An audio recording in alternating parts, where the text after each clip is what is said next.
The Annual Business Summit of the CII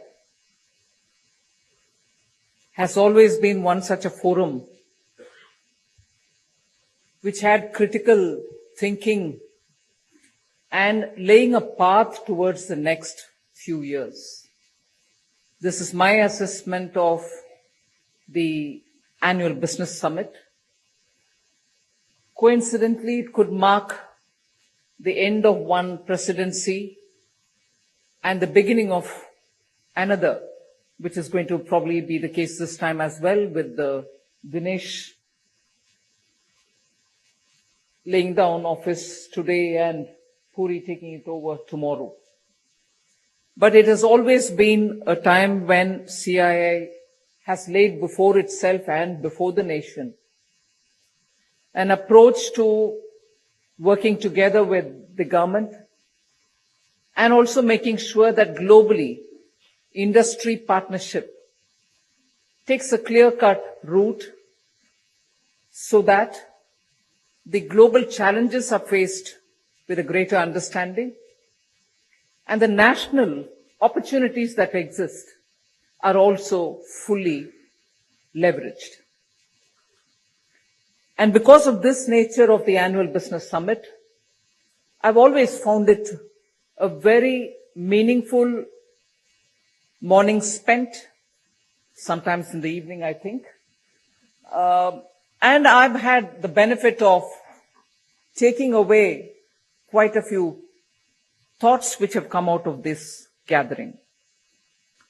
Even otherwise, I've always maintained that CII is one such an industry forum which gives the public policy makers an advantage in that the sharing of ideas emanating from a CII meeting has always been so well rooted, well thought through, and as a result, for any government, this would be one of the things to do from the takeaway that we really benefit from. So it's kept itself very close to the industry, to all its members, and also to the economic environment which is prevailing in a country or in the context of the global developments. So I've always found this useful for me,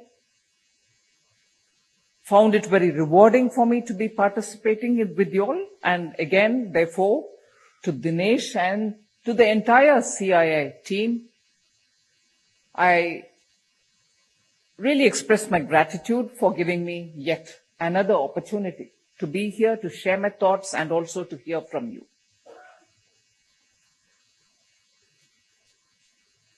We are at a stage in India where hearing is fine, listening is fine, taking inputs is fine, but it cannot be accompanied with comments or opinions. It's election season. Model code of conduct works. No slip is entertained. So I'm here to convey probably just a picture of what lies before us in India, and being the fastest growing economy,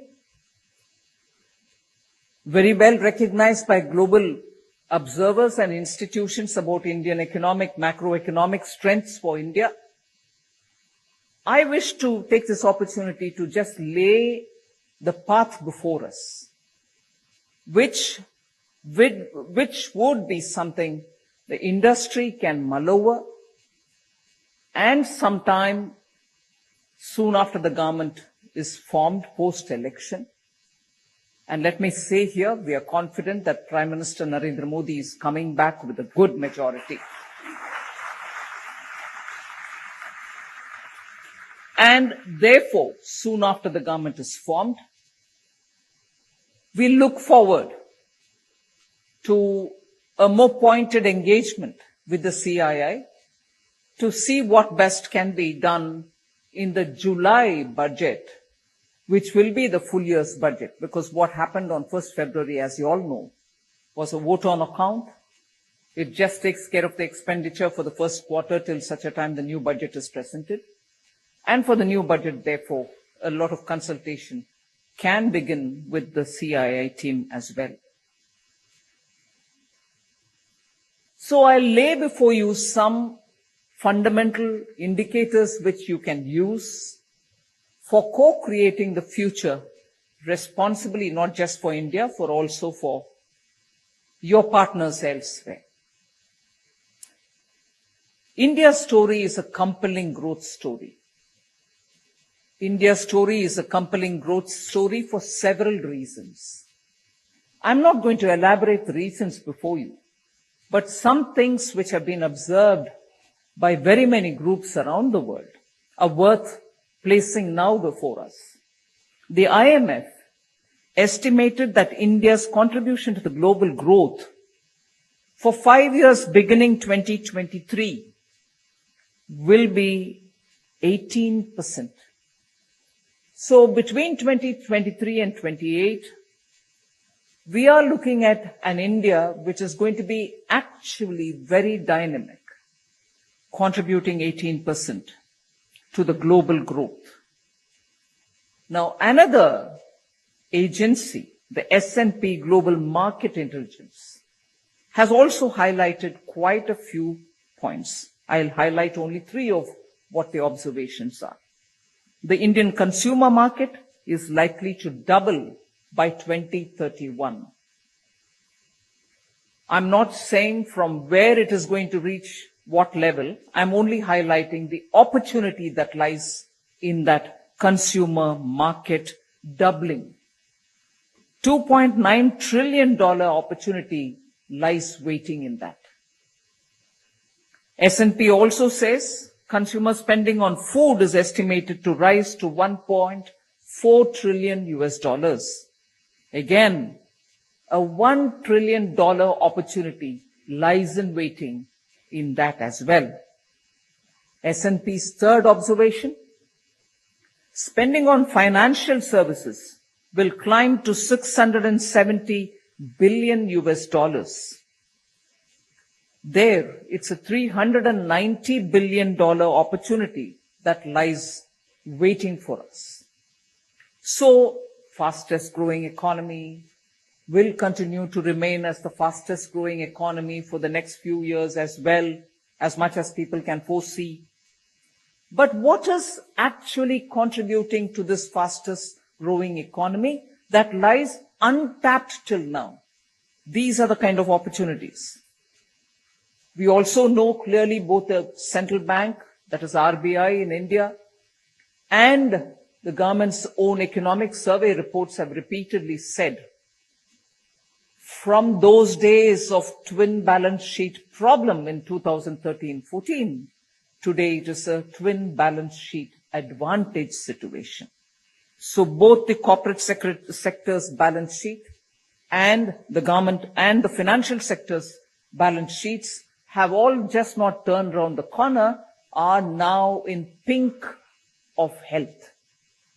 And if that is the case, the vibrancy with which investments can happen, expansions can happen, and the banking sector can be buoyant enough to address the credit requirements, push the economy faster, make sure that the big and small all have credit access, and that the banks themselves will therefore be able to be the track on which the economy can move fast. So the twin balance sheet advantage, as the RBI called this development, is there before us for both the opportunities and for the confidence element that this situation gives us. Much has been said about the demographic dividend.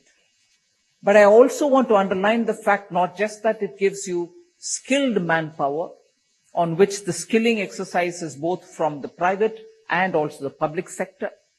Some also with joint partnership with public and the private industry groups themselves identifying the level of skilling and in the areas of skilling that they want, inclusive of AI, deep data.